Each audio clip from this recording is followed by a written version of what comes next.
Welcome to the Global Missions Podcast, a show for Christ followers who want to participate more effectively in God's work both at home and to the ends of the earth. Visit us at globalmissionspodcast.com to find show notes, resources, and previous episodes. You can also engage with us through Twitter and Facebook. We would love to hear from you. And now, here's your host, Rob Magwood, better known to many friends as Mags. Hi, everyone. Welcome to this episode of the Global Missions Podcast. Today, we're going to be talking about some practical ideas about how to pray for the world. Our guest is Molly Wall, who serves as a researcher and editor with Operation World. Now, many of us are familiar with the Prayer Handbook.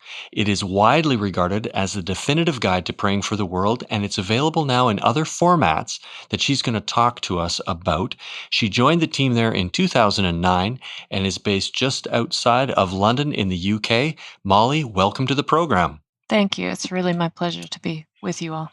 I have right on my desk here, that's where it sits, my copy of Operation World, and it's got bookmarks and sticky notes and tabs sticking out of it. So before we say anything else, I just want to extend on behalf of the Global Missions community a big thank you to you and to your teammates who help provide us with such a valuable resource. It is an encyclopedia of information, and we are very grateful. Thank you. Oh, well, I receive it gladly. And I have to say, and I know that I speak for my colleagues as well, to say that it's for us a privilege to serve in this ministry and to have the opportunity to connect with believers around the world, to pass on what we learn, to get to see and tell of the wonderful works of God that we see happening and to inform prayer as well. It's a privilege. So. That's what we're going to talk about today, how to pray for the world, and especially how to use this resource. Just before we get to that, Molly, please tell us just a little bit about you and your current role at Operation World.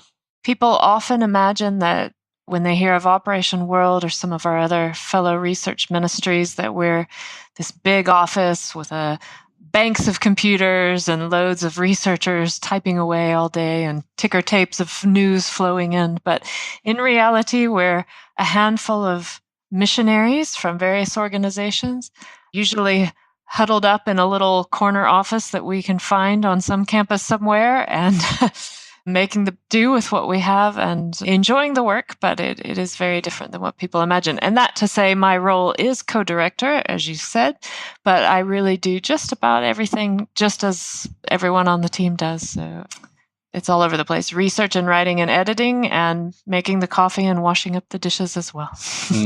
In our discussion just before we started recording, you shared a little bit about the way this resource has been translated. Now, there's maybe we should say this, there's the big thick book, which is 2010 edition, and it's almost 1,000 pages. But there are other resources as well. Tell us just a little bit about the family of resources here. Sure. Well, yeah, you're right. The 7th edition, that's the big 1,000-page book of Operation World, came out in 2010. And in 2015, we put out a handbook called Pray for the World, which is about 300 pages. It was an abridged version of Operation World with a few updates as well in simpler English. So it made it easier for non-native English speakers. It made it easier for people who are just intimidated by the big book, which, let's be honest, some of us really are sometimes. Sure. Yeah, absolutely. It made it easier for translators to pick up and translate and distribute in other languages. That's been a really great addition to the family. That was a new approach. We also have an app that just came out a couple months ago, and that has been really well received. I find I'm using it more and differently than even I had used Operation World before through the app.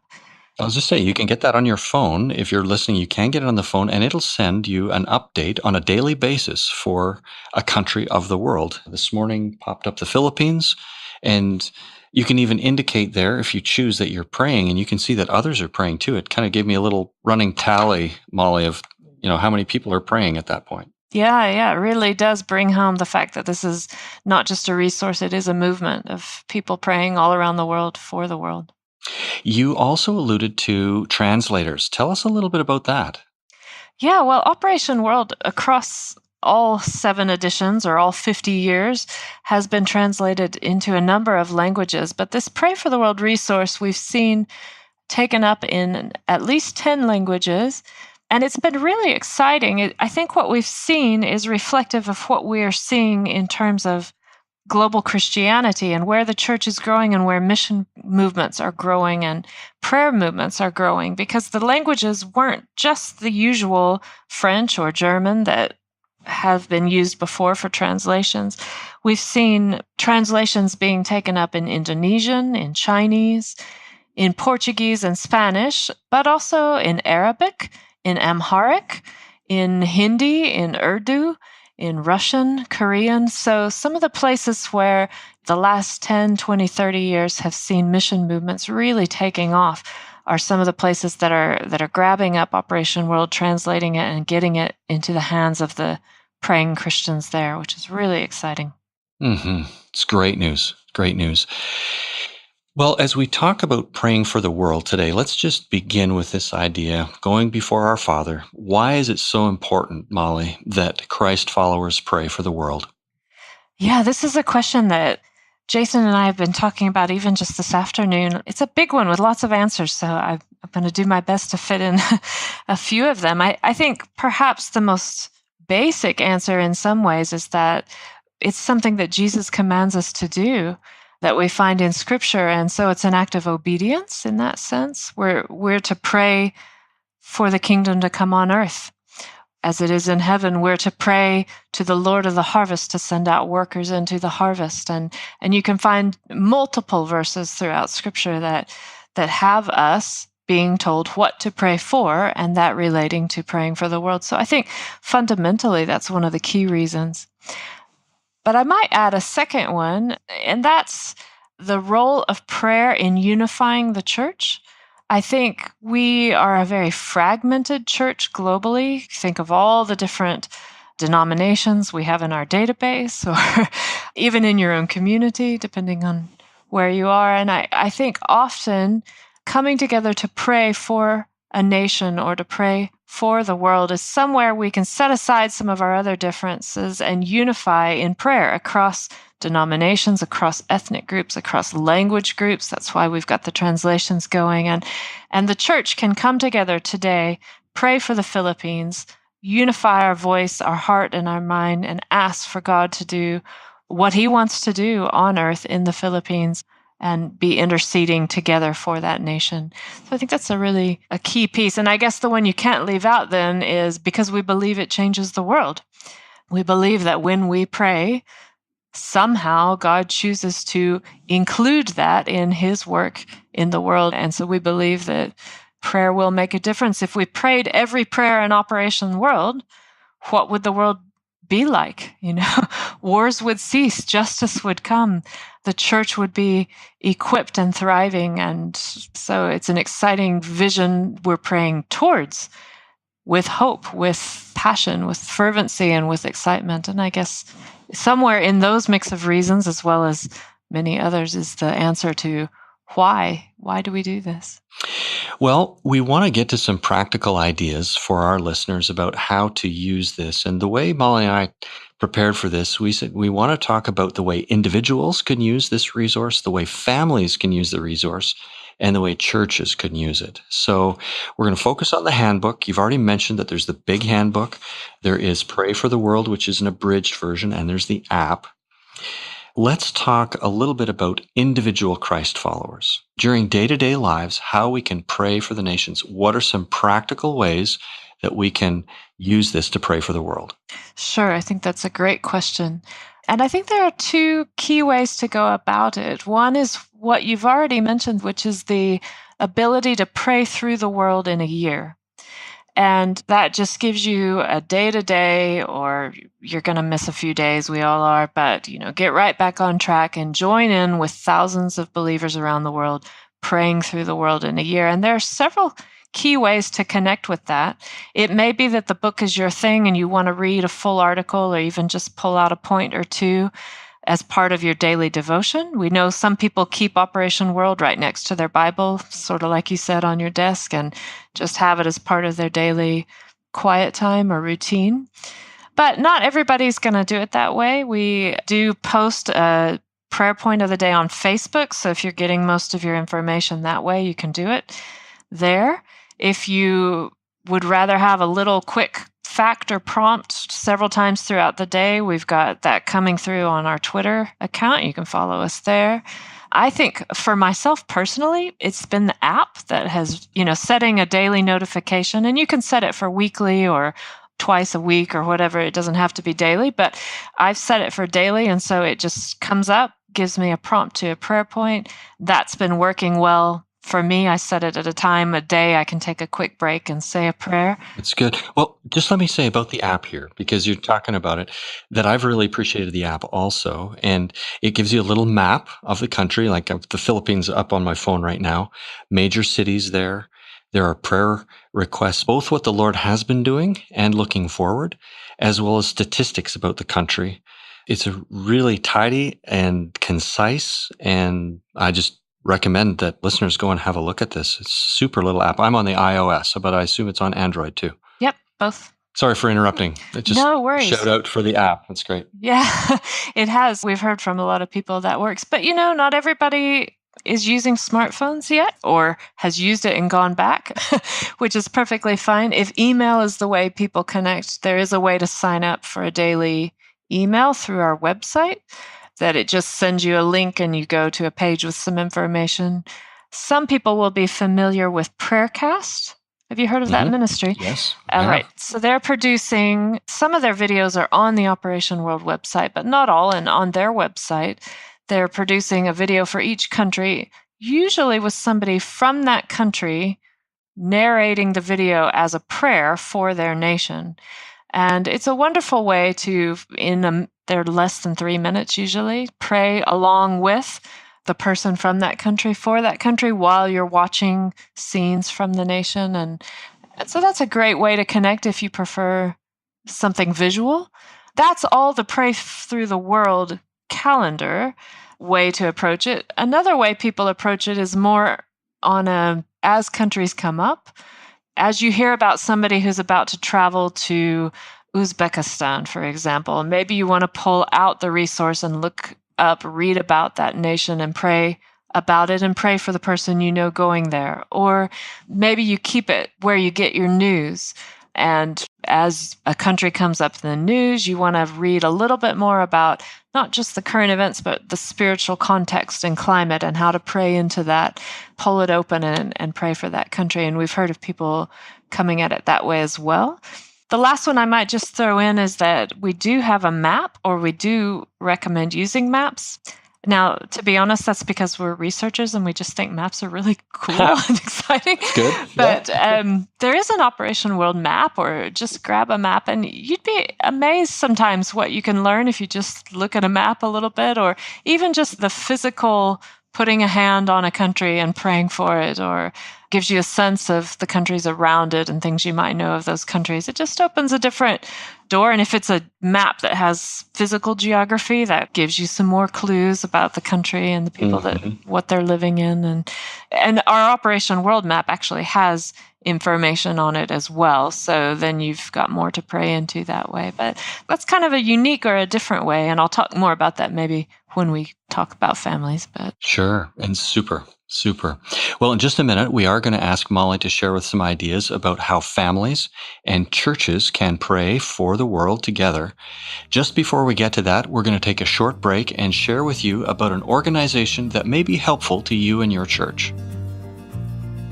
Send International is a global movement of Christ followers making disciples among the unreached. We focus on engaging unreached people in order to establish strong, reproducing, and local communities of committed believers. To learn more about how Send can help you engage the unreached, visit www.send.org. And now, back to today's conversation. Well, we're back with Molly Wall, who is sharing with us some ideas about how to use Operation World, which is a prayer guide in praying for the nations. We're coming to the point where we want to talk about families and churches. Molly, just as we finished before, you were talking about maps. And since our boys were little, we have had a map of the world on their wall, and it has served well to help them understand where things are a little bit more about the size of the world, the distance of the world, and where some of the places that they're praying for are located. It's a great idea. I encourage you to consider that. And an atlas is another way to do it. We have atlases. I guess we're map geeks at our place too, Molly. That's just the way it is. It won't fit everybody. We understand. We love the atlases and the maps. Let's turn our attention then to families. Many of us as parents would like to model for our kids how to pray for the nations, to pray together with them for the nations. What advice do you have for parents and for families in this regard? Well, I think the first thing I'd say is if you have any inkling at all to do it, go for it. I think we had an email even just this week from a lady letting us know that she and her son had recently started praying daily through Operation World. And she was just writing to thank us and to say what a difference it had made in her son starting to understand more about prayer, also more about the world, and then developing that heart for peoples in different parts of the world. And yeah, it just reiterates, and I would say again, just go for it. It doesn't take lots of training or lots of planning. It just takes doing it, and going for it. So that would be my first thing. But I think, having a map, we've heard of people putting a globe or like a map placemat at the table. A lot of families will pick a time of day. Maybe it's at breakfast, maybe it's at dinner, or maybe it's at bedtime, but picking a time of day when they try to fit in a prayer for the country of the day into their routine, which seems to work fairly well. Obviously, with small kids, routines are, more theories than practicalities, but trying to get it in there and taking time either using the children's edition of Operation World, which is called Window on the World. We can talk more about that. Or even just using the larger Operation World or Pray for the World and just picking out one point or paraphrasing a point and praying for that. You can pray through the world in a year, or you can let each child pick a country each day, and trying to pick a new one, trying to find countries, trying to identify and name countries is a good part of it. And then learn something about it, pray into that. Doesn't have to be long, doesn't have to be reading the whole entry. That would probably lose interest even for a lot of adults. But yeah, it can be, but just something to start. And I think the key really is doing it and being persistent in doing it. And over time, you'll start to see the difference in yourself and in kids and family time as well. Now, just in passing almost, you mentioned a version that's especially designed for kids. Let's talk a little bit about that. Yeah, sure. Well, it's been an exciting part of the Operation World family of resources to have these children's editions along the way. There were two early on in the 70s and 80s, and then the latest version came out in 2001, which you're probably thinking, that's not very late. That's quite some time ago, and it is. But it is still selling. It's still getting used. It's called Window on the World. But the really exciting news I can report is that our team is working hard in these months to get an updated version of Window on the World ready to be released next year, probably next summer. That's InterVarsity Press that'll be publishing that. So you can be looking out for that, for a new edition of Operation World for kids and families coming out next summer. But until then, grabbing an old copy is at least got the pictures and some stories in it, even though it's quite outdated. Otherwise, just use the Prayercast videos or something visual like that.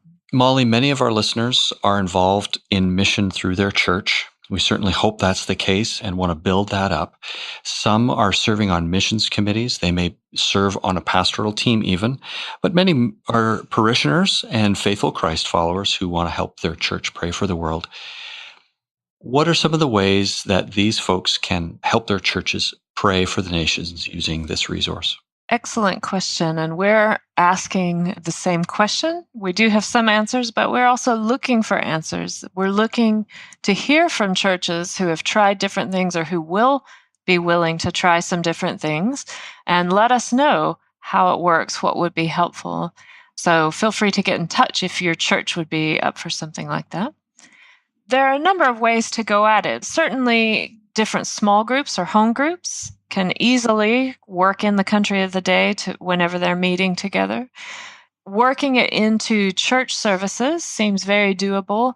Many churches have already a time for intercessions, so having a PowerPoint slide of the country of the day and working that into the prayer time, or if you've got a church bulletin that you can put in a quick little point for the country of that day and or for the countries that will be covered in the week, something that people can take away and pray for. We actually have a project in development to prepare church bulletins that'll be available then for any church to download and print.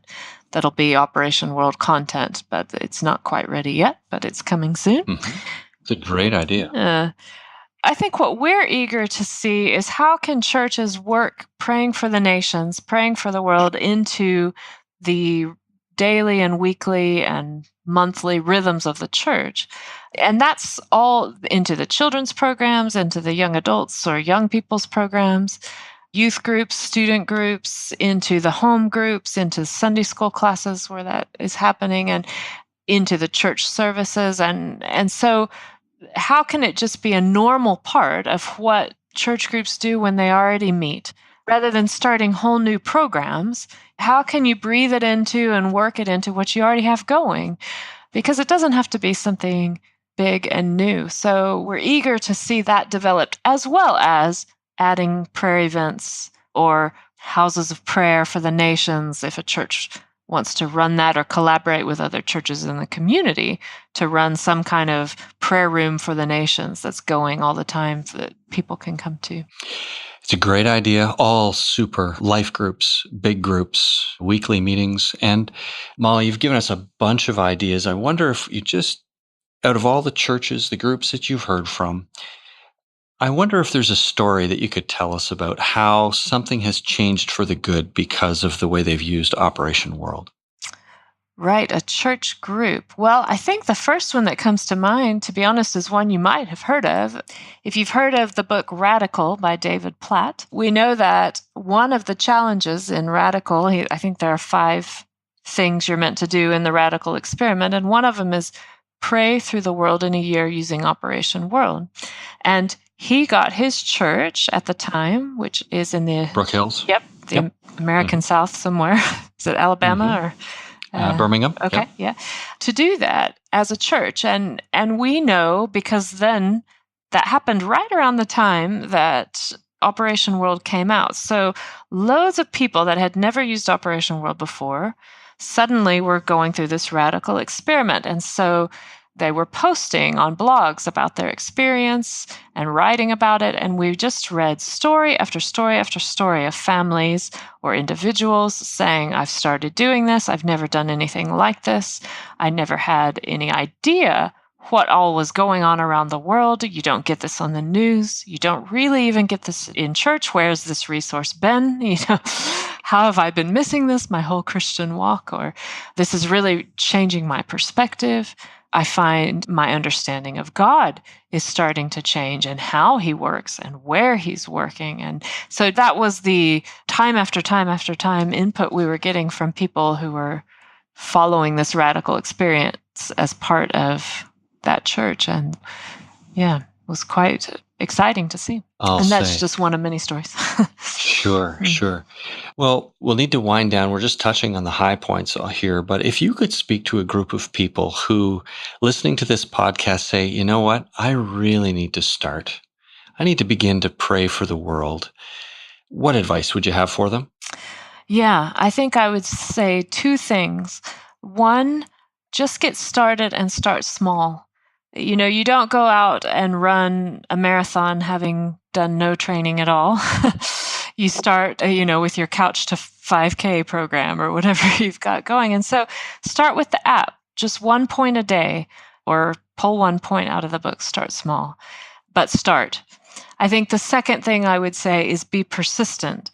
if you're like me and a lot of other people, you've got these ambitious goals. Okay, I'm going to start praying for the world an hour a day, or I'm going to pray for every country every day for a year. And then you get behind, and then you get further behind, and it goes by the wayside. I think the key is to be persistent. If you miss a day, pick up the next day. You don't have to make it up. You don't have to make up lost time.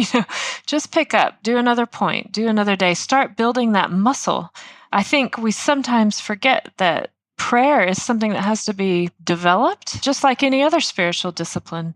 And so, be persistent. It's great advice. Great advice.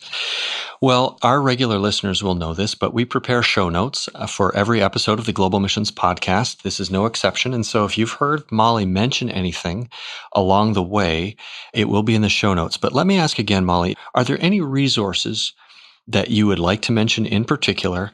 And also, if there's any kind of a contact point? Well, I think we've done a pretty good job, actually, covering all the resources that Operation World has going right now. But I guess in terms of contact, we do love to hear from people. We're not always fast at replying, but we do read everything that comes our way and get there eventually. The best way to get in touch would be through our website, which is operationworld.org. There's a contact form there, or on our Facebook page. If you're on Facebook, you can send us a message there. Those are probably good starting points to get in touch if you'd like to. Remember that Molly said they're looking for churches that have used Operation World and for feedback and ideas on how you have used it fruitfully in your context. So if you have used it and can be an encouragement and help to them, why not reach out to them? Well, I want to say thank you for spending time with us tonight, actually.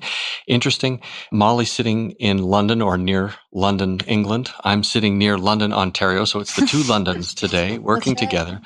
Molly, thanks so much for spending this time with us. May the Lord bless you as you and Jason and the rest of your team serve through Operation World. It's been a pleasure. Thank you. Likewise. Well, I really enjoyed this interview with Molly and hope that you too have taken some practical ideas as well as some inspiration from our discussion together. That's all for today. This Global Missions Podcast has been produced by the Jaffrey Center for Global Initiatives and Send International of Canada in collaboration with other like-minded agencies. On behalf of this team, thanks for listening. Join us again in 2 weeks when we'll continue to explore this grand adventure of being Christ's witnesses to the ends of the earth.